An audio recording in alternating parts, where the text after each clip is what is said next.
If you're a computer science student, you might be wondering, do I really need to know subnetting? Isn't that just for network admins? Well, here's the real deal. Subnetting isn't just for Cisco certified engineers. Whether you're building cloud applications, writing back-end code, designing secure systems, or even working with the Internet of Things, IoT devices, understanding how the data moves across networks is crucial.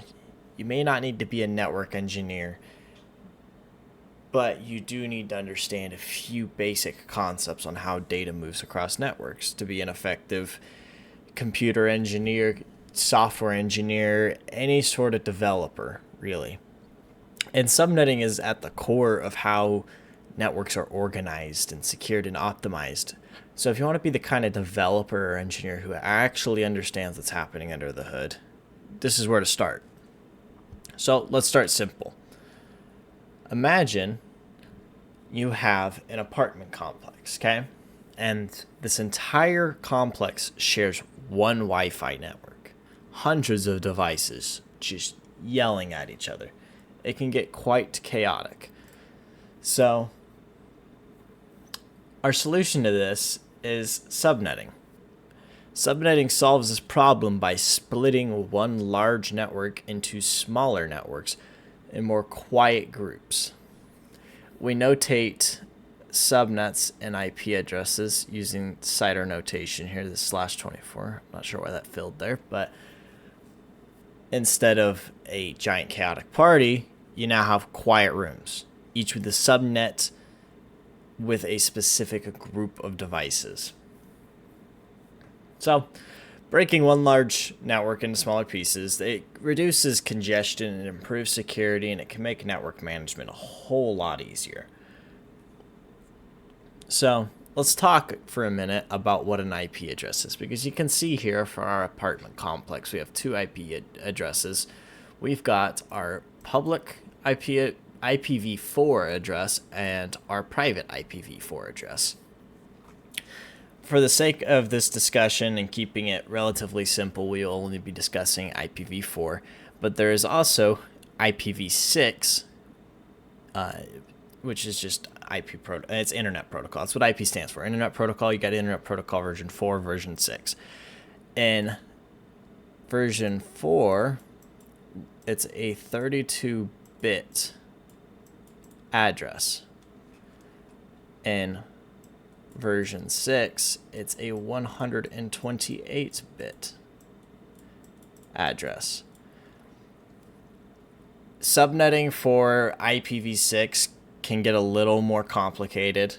Concepts still apply for the most part, but instead of /32 CIDR notations, if you apply CIDR notation to IPv6, and it's a big if in a lot of cases, it's going to be 128 bits. So let's break down an IPv4 address real quick. I'm sure as a computer science student, you've all seen this sort of address before, where you have possibly 3 numbers followed by another possible 3, and a possible 3. In this case, it's just 1 and 1 in these last two, what we call octets. The reason for calling these octets is we take our 32-bit address and we cut it up into 4 octets, which are 8 digits of binary each section. So each one of these groups we can break down into their binary numbers. And these binary numbers are going to help us a little bit with subnetting later. But just a quick reminder of how binary works. Our first number here, looking at 192, we start from, let me zoom in here. We start from this 0. This 0 is equivalent to 1. Well, this place, I should say, is equivalent to 1. Then 2. That's really, let me see if I can get this thinner. 3. Oh, sorry. 4. I'm just counting up at that point. 8. 16. Oh, that's getting really bad. But this is 32 right here, 64, and 128. And for this example right here, we got positive on 128, positive on 64. 128 plus 64 equals 192. The rest are zeros. Let's look at one a little more complicated. We got 168. Positive on 128, negative on 64, positive on 32, negative on 16, positive on 8. So 128 plus 32 is 160, and then add the 8 on that, you're at 168, okay? And then this one's fairly simple. We got 1. Easy enough. And 0 is just zeros. So while this really isn't subnetting, this is a concept. This concept holds true in an aspect of subnetting that we will talk about. So it is important to understand how essentially binary works in a 32-bit address. And as you can see here, your max number is 255, and that is all ones in your byte, and all zeros is 0. So let's talk a minute about subnet masks. It's a concept you may have heard of before, but a subnet mask's job is to tell us how much of an IPv4 address is network and how much of it is host. That may not make a whole lot of sense, but I'll explain it. So we'll take this address for an example, 192.168.1.0/24. The /24, like I said, is CIDR notation. That's how it's spelled out. And we can convert CIDR notation to a subnet mask, and it can help us also determine an IP address range. But for the sake of the subnetting discussion, we will keep it to subnetting.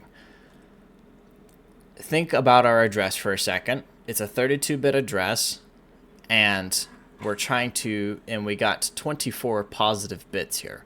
So that means this is just going to be a bunch of ones right here. We got 255, and then we got another 255. So we've got 24 positive bits, and then we got 8 zeros here,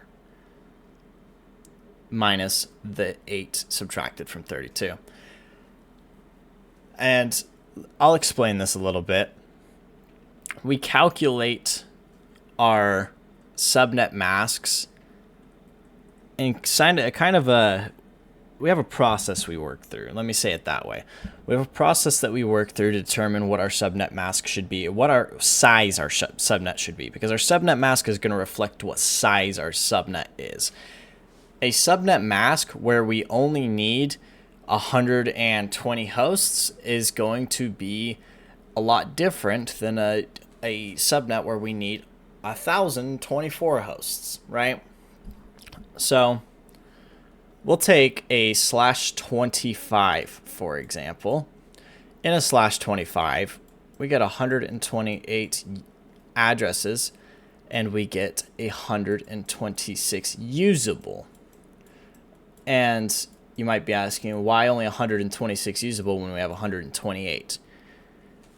When we remember when I said that subnet masks are supposed to help us determine the network portion and the host portion of our address?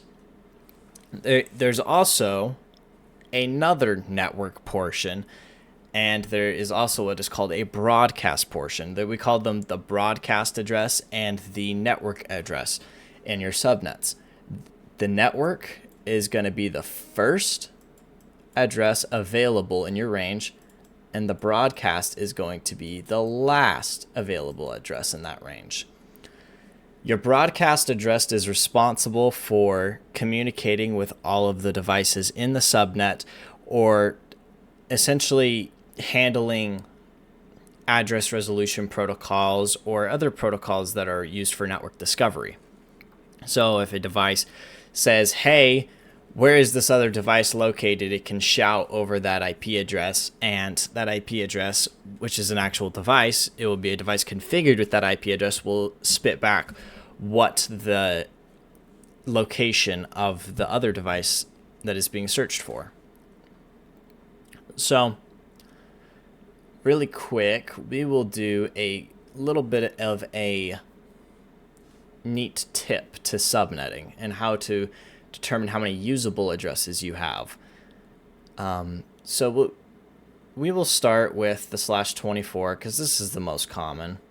Let me zoom in here, get a little white space. Our /24, we've got 256 addresses in this range. 254 are usable. Our equation for determining this is 2 to the power of however many zeros you have in your subnet mask. I feel that's the simplest way to understand it. So in our 24-bit mask, in our /24 mask, remember that we have 8 0 bits. Okay? So we're going to take this to the power of 8, which, if you know, is 256. And do not forget to subtract the 2 for the network and the broadcast, okay? And we got a big demonstration of it here. We got a big cheat here, a little cheat sheet. We've got our /24 and our /16. These are fairly uncommon to work with, these /16s.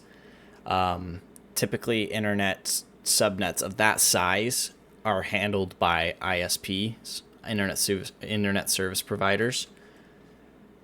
So it is likely if you were to work in a corporate network, all you'd ever see is a /24, or if you work in some government, you'll see maybe the largest I've seen, and I work in government, is a /19.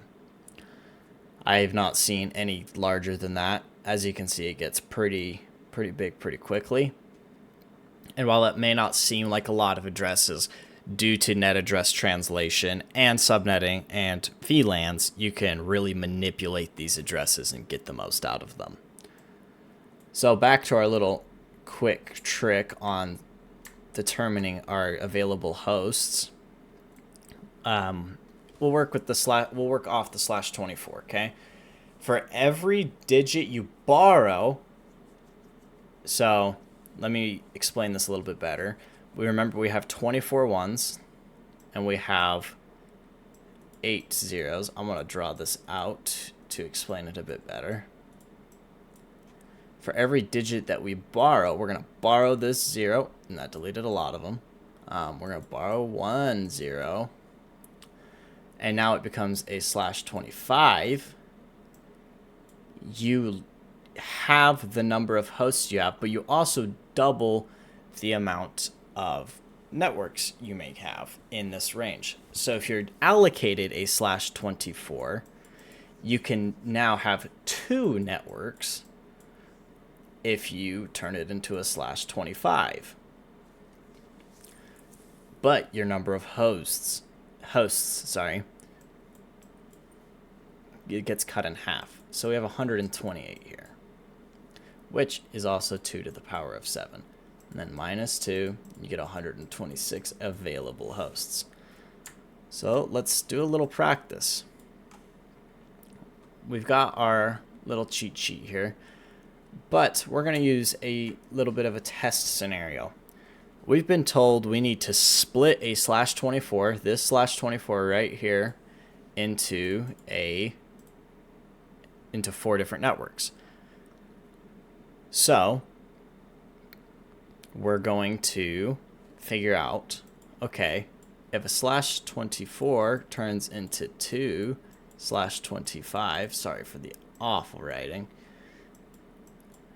2 /25s should turn into 4 /26, which could theoretically turn into 8 /27 networks, and so on, just using this, using this /24 address space. So we can determine what our broadcast and network and usable host range is. Usable host range is based off of how many addresses we essentially split up. That may have not made a whole lot of sense. I'll work it out a little bit. So 256, right? We started with a 256. We're dividing the network by 4. What is 256 divided by 4? 64. So each time we jump, we're going to jump 64 in each subnet. So our first subnet is going to be at dot 0. Our next is going to be at dot 64, and then dot 128, and then dot 192. This dot 92 will go all the way until dot 255, which the last usable address, the last address in general in a 32-bit address is 255. Because remember that 32-bit addresses, if you're only working with 8 bits in each octet, the highest number you can get is 255, and you start at 0. Do not forget the 0. That is a common mistake that is made.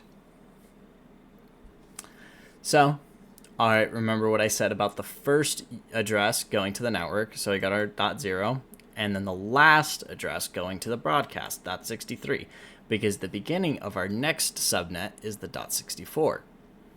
So our usable host range is dot 1 to dot 62. And then our broadcast here, last address possible, first address possible, and in between. Last, first, in between. Last, first, and in between. So, that's fairly simple. Let's work through a real world problem, okay? So, we are given an apartment complex. And for the sake of network management, the apartment complex's network engineer wants to subnet the apartment's IP address space into 4, because for this demonstration, there will be 4 floors in the apartment complex. The network engineer then will separate each apartment into its own VLAN so that each apartment will have its internet traffic separated from other apartments. We won't get into the VLAN portion, but it is important to understand you can also separate network traffic using VLANs. So, on each of these floors, every device will receive. What we're going to do here, actually, let me talk this one through. We're going to break this up into a /28. And the reason you may be asking that, you may be asking, isn't 4 floors going to be a /26? That would be correct. You can do that, and then you can have a management VLAN in each one of those. The network engineer for this apartment building, however, would like to have extra subnets because he does not need to allocate that much address space to each floor of the apartment. He only needs realistically 4 addresses per floor, but he's leaving a little bit extra for extra network equipment each floor. So we're going to do a /28, and that will give us 16 networks. So remember, /24 into 2/25, and that goes into 4/26, 8. Sorry, that was awful. 8/27s, and finally get to 16/28s. But remember that our number of hosts also halves in each one of these. So we started at 256.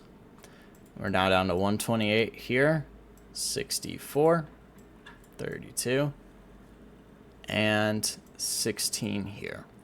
So that means if we subtract 2 from that, we will have 14 usable hosts.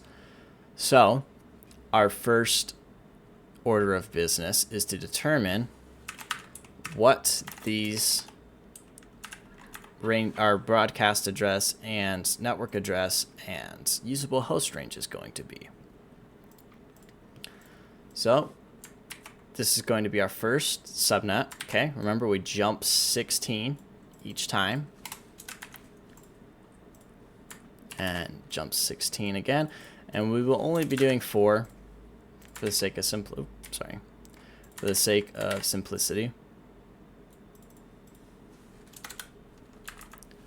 48.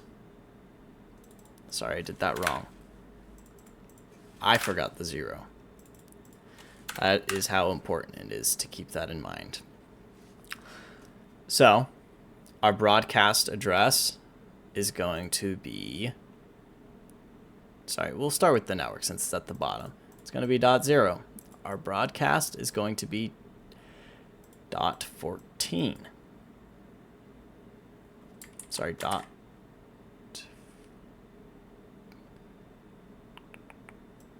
15. Sorry. This will be 16. Sorry, I mixed myself up.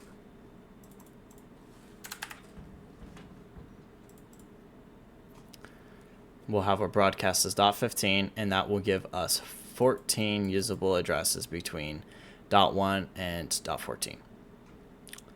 And the network for this one and the broadcast for this one are going to be .16 as our network and .31 as our broadcast, and in between we get 14. It's the same process for these other two. So that's really subnetting simplified. And back to the conversation of why this is important to know as a computer science student is you really do not want to limit yourself as an engineer and what you're capable of doing, right? So you need to understand a few things about networking in order to be an effective engineer in software engineering and web development, cybersecurity, any of the above. Because from dividing users by department to creating separate VLANs to managing cloud networks like AWS or Azure, subnetting is really everywhere. If you're working in a corporate environment, you're going to have your finance, your HR, and engineering on separate subnets. A lot of it's security, a lot of it's just allocating IP address spacing a lot more efficiently. Because with IPv4, we have a limited number of addresses, so we need to manipulate them in ways to stretch them more. And usually as a business, you only get allocated a certain number. So another instance, as a computer science student, you may use subnetting and a lot of other networking concepts in general is if you're dealing with any AWS virtual private clouds, GCP private clouds. All of these are essentially borrowing compute processing power from AWS or GCP or Azure. Those are really the big three clouds you're going to be borrowing compute resources from. And with a lot of modern technologies moving into the cloud and moving off of on-premise data centers, you're going to see a lot more networking merge with software engineering. So subnetting may seem a little bit overwhelming, but like anything in networking, the key is practice. Start with the Class C networks like we did today. This is a Class C address, and work your way up. So go online, download a sheet. You can start to understand the concept more, and ultimately you can reach a point where you at least understand the concept, and you don't need to know how to do it, because there are subnet calculators out there, but you need to understand the base concepts before you can determine what to put in the subnet calculator. That's really all I have for you. Best of luck.